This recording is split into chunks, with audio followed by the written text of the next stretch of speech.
My name is Dakota Norris, and I'm joining you today to talk about the climate crisis as an Indigenous person and as a youth. I've had the opportunity of working in this field for several years now, particularly with Indigenous communities and youth throughout Canada, as well as globally. I'm originally from the Gwich'in First Nation, which is in the Northwest Territories, and today I'm calling in from Saskatoon, Saskatchewan, which is Treaty 6 territory, as well as the homeland of the Métis. I think the crisis for Indigenous peoples regarding the climate is that they are most affected by it and first affected by it in terms of exposure to increased extreme weather events, challenges around energy security and food security, and a variety of other factors. In the Gwich'in First Nation lands where I'm from, we see increased thawing of permafrost and ice. We see warming at double the rate as the rest of Canada. We see more damaged infrastructure like highways and houses. It's becoming increasingly more difficult to predict weather patterns and animal patterns, and overall the whole way of being and sustaining for the Gwich'in people and their environment is becoming more challenging. And this is a challenge faced by Indigenous peoples globally, a lot of similar challenges. At the same time, Indigenous peoples have contributed the least to climate change in terms of greenhouse gas emissions. And we know for a fact that Indigenous peoples are some of the best supporters of ecosystem resilience and biodiversity seen around the entire globe. We also know through their actions that Indigenous peoples take climate change very seriously. In 2019, the Vuntut Gwich'in of the Yukon declared a climate emergency in which they declared that the climate crisis is an emergency for their people, their lands, their waters, animals, and their way of life. They called on all levels of government and organizations to coordinate to address this crisis and prevent further warming.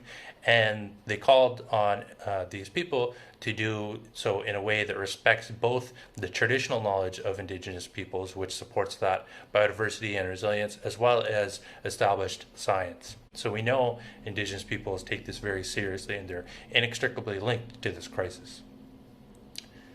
I think the shared challenge between Indigenous peoples and the climate is that it's about more than just emissions. It's about an underlying worldview that has been perpetuated for several centuries through our institutions and other things, which has enabled many injustices for Indigenous peoples globally, as well as the climate. This is a worldview based in disconnecting and separating peoples and the climate from their rights.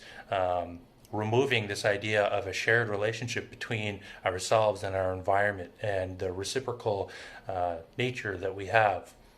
And this whole idea of ownership and control and extraction. Politically and economically, Indigenous peoples have been marginalized, like the environment has been treated as insignificant. We've seen the suppression of the rights of the environment as well as Indigenous peoples.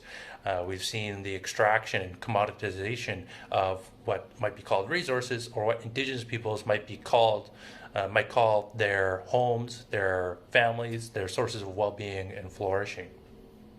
And we've seen discrimination or unjust treatment of Indigenous peoples and the environment, and just overall a denying of the intrinsic value of Indigenous peoples and the environment, all stemming, I think, from this worldview.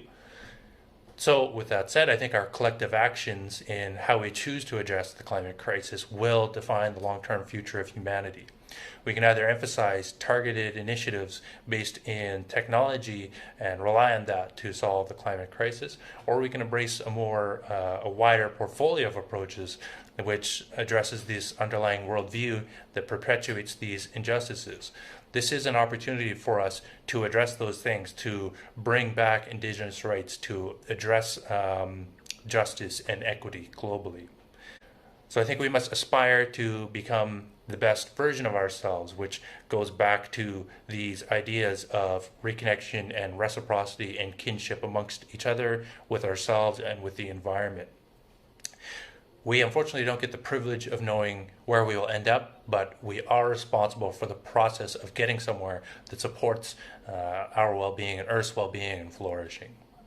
So moving forward, I think we can bring this about in many ways. We know that Indigenous youth are among the fastest and largest growing populations in Canada and globally, and their organizations have some of the highest rates of innovation. So if we can provide culturally appropriate support to these youth and to their organizations, perhaps they can bring about a lot of climate action that is grounded in a more holistic, more reconnected worldview, which supports more inherent sustainability and justice for humanity and for Earth. I think we can do this partially by recognizing the personhood and the relationship that we have with some critical natural systems like waterways and forests, and legislating that. We can also legislate not just our long-term climate goals, but also our short-term ones. Legislate 5-year climate goals in Canada and globally, which can really provide that link to this, the reality of this crisis, and provide that action that is being called on from Indigenous peoples around Canada and globally.